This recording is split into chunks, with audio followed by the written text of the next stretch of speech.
Yo, yo, yo. It's Gabz TV. Are we live? Yeah, we're live, doggy. It's been a Come on. minute. Been too long, thank you very much. I've been too busy, bro. Me or you? Too busy for Gabz Me TV. or you? Can't look at this guy, bro. Can't look at me, your management. Yeah, You're supposed right. to sort out the other stuff that was meant to The be doing. talent went missing. The talent went missing. Talent went missing. What about all the other stuff we meant to be Disappeared. Moved out, everything. Don't want to be here no more. It's cool. We'll talk about that after. doing? You get me? But yeah, nah, let's do some reaction videos. Gabz has sent me some videos, so let's check it out. Show him doing that one there. Yeah. I'm gonna show y'all. Show y'all this is the real deal. Did you guys just see what I saw? It looks too good to be true, but I bought it and we're gonna put it to the test to see if it's really that easy. And I have somewhere to be, so I really hope the video was real. Here it is. Oh, here it is, right out of the box.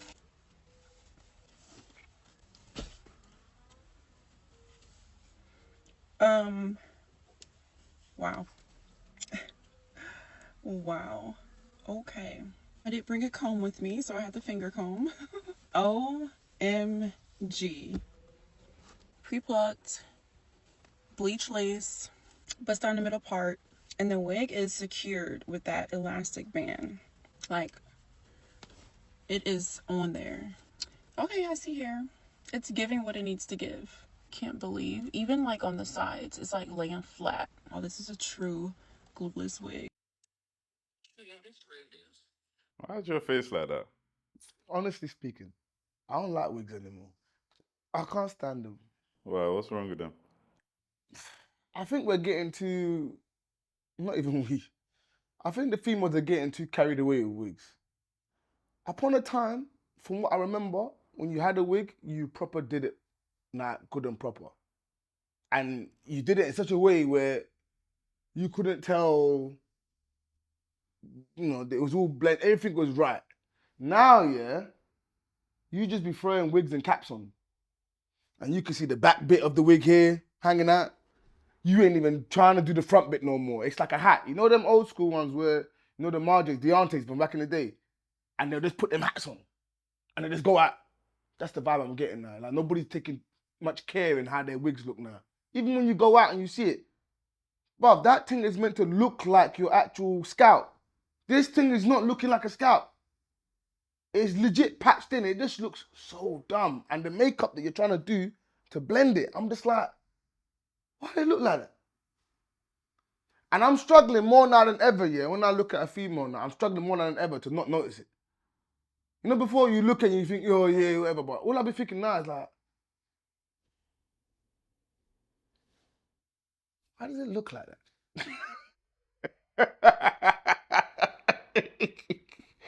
I don't think I'm over the wig thing, And you having to do that all the time, and sometimes during the party, I'll be telling certain girls, I'll be like, look, the thing is coming off here, you need to go to the toilet quickly and go and sort that out for someone. For the fact that I've got to tell you to go and do that, that's like, fam, we need to go back to the old school one. You know the other one where you just stitched it. Okay. And, your scalp is normal, but you're stitching it in, so it stays in. So even if I touched your hair, like, I'm not full on touching bare kangaroo, and it's like, oh yeah, we've moved it, so we've rejigged. We've jigged the position of the wig. Man said rejig. No, man, I think the wig thing at one point, it made sense for the special kind of things that you're gonna do. Maybe you wanna go blonde, maybe you wanna go like red, or you know what I'm saying? Them kind of things there. But this day-to-day wig, the wigs I'm seeing these days, the girls are legit. I think I'm gonna start being ruthless and start taking off hats. Girls are legit just chucking it on, putting on a hat, just walking up rows like, what's going on? You're better off just leaving the hat on. Just leave the hat on and don't put this on. Why you got, like, what's going on? Then it comes off and it's like, it's here. So the wig is here. It's like, what is going on here? This deception is too much, man. I ain't feeling it, man. It's getting bad. So, tell me a time when like you realized this weave thing ain't it. Like, when did you realize it's long? Because obviously you were okay with it at some point in your life. You dated women I could say that you date women that wear weave Yeah. or wear wig. Where did it happen? What time? Tell me your point. That things changed for you. I couldn't say there was a specific point. Let me not lie. I couldn't say there was a specific point. I just think over a period of time, the things I be seeing, we're like, man, this is not it. And we're getting too carried away with it. Like you're legit coming back into the house and doing this. Like, what the fuck is going on here? Like, what the is going on here? You ain't even thinking about it. Straight, and then you do that one. It was bare hot underneath there. I'm like, what? Like, what? How did we get so comfortable with this? Like, how do we get so comfortable with doing this? Like, and it's not just like dating. It's just generally seeing people. Like when I go out and I see it all the time, I just sit there and I think to myself, what are you doing? Like, you better have a nice body or something. And the makeup as well is just getting to me. All of it, all in one. It's messing me about a bit because all I feel like doing is doing that. Let me see. Let me see what's underneath that skin. Let me see them cane rolls. You ain't even take care of the cane rolls no more. These cane rolls are looking wild. So even if the wig came off, it's all like the regrowth is mad. There ain't no one taking no more pride and no more appearance no more. So long as the package is well, it's calm. So do you believe that's the issue now, that obviously women, the women you're coming across, ain't taking pride in their appearance on a long-term basis, in the sense of it's just happening when you see them initially when you first meet them, and then in the future it's like they fall off? Or do you feel like it's your fault? Like, what's going on? I think that one there is more to do with how it's always been. I think for majority of people, looking good on the outside is more important than looking good on the inside. Which is that people take more pride in how they look when they leave their house as opposed to when they're in their house. So we normalized wearing bleached t-shirts and run-down tracksuit bottoms and whatever else because we're in the house. But when we go out, we make sure that we wear, it's all tight, it's all right, it's whatever else. So I think if we start taking more pride in what we look like on the inside as opposed to what we look like on the outside, things would be a lot more better. But that's not something that's just happened. Our parents did it. You know, you knew what the house looked like on a normal basis. Say uncle and auntie something is coming from church. Blood, that whole house, the cleaning was mad. Everything looked sping and spam. Everything, the food, even the plates that you use is all like special kind of whatever. You know what I'm saying? Cutlery and stuff like that. And then the fridge is full of supermalt. The fridge is never full of supermalt. Nah, there's bare supermalt. Flemish and the lot. Like, what's going on there? It's like we do it to make sure that people see that we're doing well, but we don't do it to actually be well. Do you get what I'm saying? So where did this pretend culture come from then? Well, it's not just a culture. It's been a way of life for majority of people in the world. It's almost all cultures. We look good on the outside and look crap on the inside, and I think that's from a lower class kind of working class kind of background. Because majority of, let's say, middle class and upper, they actually care about how their homes look, and they make sure that they do adjustments, and they make sure that every 2 years they repaint. You know, whereas majority of working class, you go to majority of houses, but there's oil stains and every bloody, it's all mad. Nobody cares about the appearance no more. It's like, bruh, you know, and that's why you then did things like put wallpaper, because you know the wallpaper gonna last for God knows however long it's gonna last for. You don't have to repaint. You go paint the walls white, I don't care what house you're in, the wall's gonna get dirty regardless. So you got every 2 years repaint it. Every 2 years repaint it. Let's just put wallpaper on. We never have to think about it again.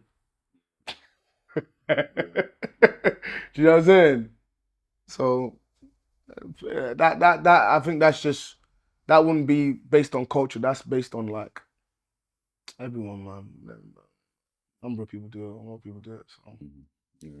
Well, you did mention stuff about like people trying to give off the perception that they're doing well, keeping up with the Jones type of lifestyle. Yeah. And with that being said, like, at what point did you feel like, okay, cool, I don't want to keep up with the Jones and just kind of just have my identity? Like, because obviously there's something inside you that made you want to get certain things to kind of look the part. Mhm. Like, what made you, at what point did you decide that I'm not going to do this anymore and just be myself? I always knew who Gabz was to a degree.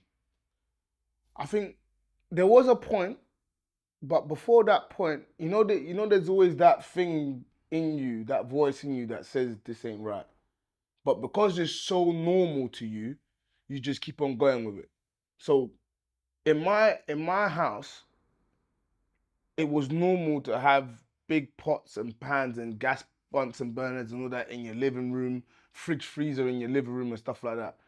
So you never really looked at it in a weird way. But when you go to other people's homes, remember I live next door to White Boy, Skrillers up the road, I've got other people. And you start clocking that they don't have these kind of things and that they actually have certain things set up in a certain kind of way and it don't look like where your house looks. It's like you start questioning, why does my house look like a storage site and their house looks like a home kind of thing? You know what I mean? Like, but where you're so young, you're so focused on playing out, it's not at the forefront of your mind. It's at the back of your mind. So it's that little thing at the back of your mind that tells you something ain't right. And that's that little thing at the back of your mind that makes you feel like you don't really want to be there. You want to be in someone else's house all the time. You know, like that. Like I'd rather go to his house because it just feels like more fun and homely and nice. You know what I mean? Not that my house wasn't nice, because as far as my house is concerned, my house was, compared to the majority of the Nigerians that my mum would have been or my family would have been associated with, my house was really nice.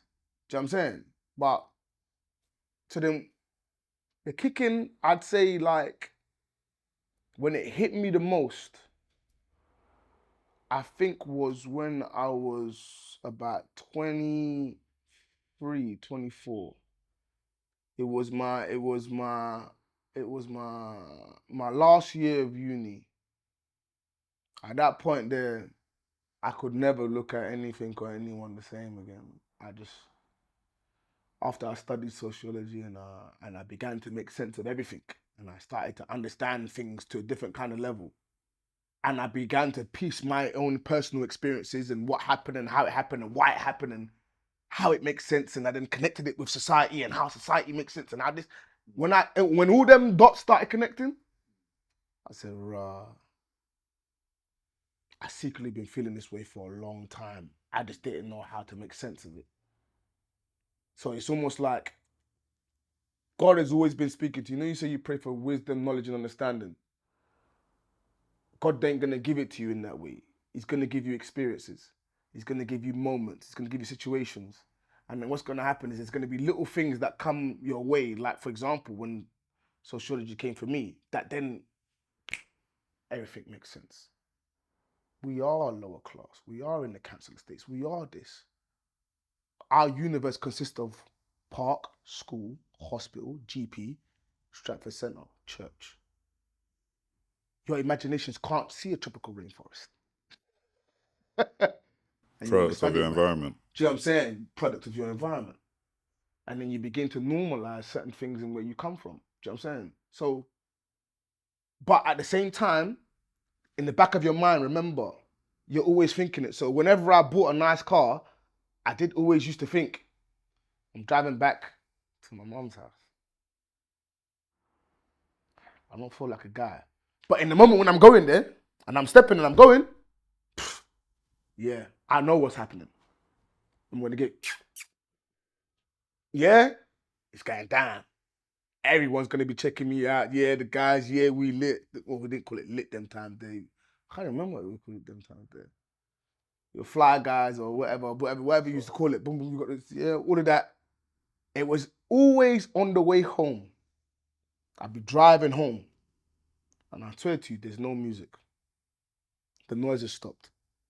And all I sit and think to myself, I'm driving this nice car, thinking, I done spent all this money on this car and I can't even pay for insurance properly. My insurance ain't even legit.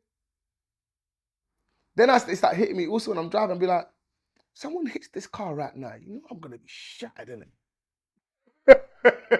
Then I start thinking, I done made this money and I done spent how much on this car? And it's at that point there in my body, in my brain, see that back of your mind? Start coming to the front of your mind. What the are you doing, Gabz? What are you doing this for? Then I begin to understand straight away, all right, cool. It's not that I like the car. I like the reaction that I get from the car. Do you know what I'm saying? And that reaction is what I'm now depending on. And that's what's crippling me. Because the truth be told, I'm what makes the car look good, not the car making me look good. But I've placed so much value on that car and them moments that I'm actually making myself believe that in order to stay liked and stay relevant, I've got to make sure I buy another car. Do you get what I'm saying? Another car that's better than the last car. You feel me? So I think you always know it. It's in the back of your mind. It doesn't always come to the front, but at around, let's say 24, whatever was at the back was here. And at that point there, I didn't even think twice about anything I did again. Do you think what you experienced is something that can't be taught? You have to live it. You have to live it. You And can't I'm be blessed taught it. to have been through all of that pain. No, the reason why I say that is like, let's say for your son, example now, how would you be able to kind of like tell him how to kind of just understand that you're rich before you're rich? Like you're cool because you're cool, not because of anything you've got or what I buy you and so on. So do you get what I mean? Yeah. How do you kind of like translate that to the next gen? It would be more than words. It would be sharing experiences. It would be me allowing you to make mistakes on purpose, but knowing when to come in. Do you know what I'm saying? It'll be me being very observant as to how you're moving and what you're doing and who you're moving with. So I can kind of figure out, okay, what you might be thinking.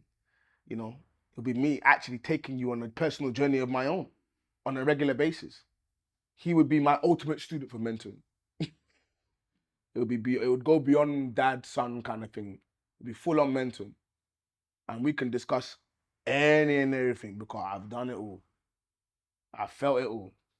But more than anything, what I need you to do is feel it the same way, if not even worse. So you need to feel heartbreak. You need to feel pain. You need to feel embarrassment. You need to feel violated. You need to feel hurt. You need to know the difference between being violated and being hurt. You need to, you need to be betrayed. You do. You need to understand love, bro.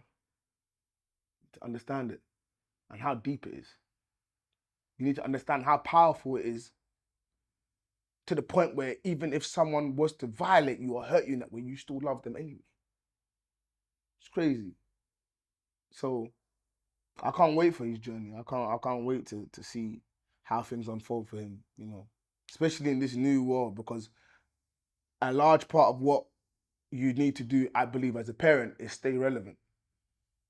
Don't be like your parents. Your head is just stuck in bloody old school land. Like, things are developing and growing. Yes, the old school is going to be the old school, but let's not ignore the fact that we're still in the new school. So let's still be aware of what's going on, and learn a bit of the lingos. Like, pause. When you say something, you say pause. Yeah? Why for that? Don't mess around. Why for that? I learned a new one called glizzy. So what? You know what glizzy means? No. What's that one? I'm going to say that when I go to back chat. Which one's glizzy? They'll say, I ate some glizzy. No, what does glizzy mean? What is it? I'll leave you to find out. Like, it rattled me. I had my niece telling me about, hey, yo. I was like, huh? I said, cool. I told them I got free glizzy. They were like, hey, yo. Free glizzy? They'll say free. Just say, do you want some glizzy? Do you want some glizzy? No, I got all my young boys on that show there, Chink, so I'm gonna tell him right now, yo, you want some glizzy? You got the glizzy. You got the glizzy, you want some glizzy? Yeah. You know what I'm saying? So you just gotta stay relevant. Yeah. Like, don't be too, do you know what I mean? Because at the end of the day, you want to understand that world just as much as you understand your world, and you have to also accept that your world is going. For real. You know, so That's it. can't live That's and it. stay in the past. Oh, cool. I think we'll end on that note. You get me? And we'll go on to the next one. So Loso's back finally. We're back finally. It's meant to be management sorting things out. Everyone else got their manager, but I ain't got mine around. But it's cool though, you know. He said he's leaving me. That's how it goes. So I don't know. Listen to this guy, man. We meant to do other things, you know, studio, have guests on and whatever else. You're but too busy, I'm still bro. waiting for Loso to organize it You're and too get it busy for figured out. Gabz TV. That's So, the truth. If you can put in your comments, please, Loso, improve on Gabz TV so that we can try and take this to the next level. That would be really great. In the words of Gabz' mom, shout out.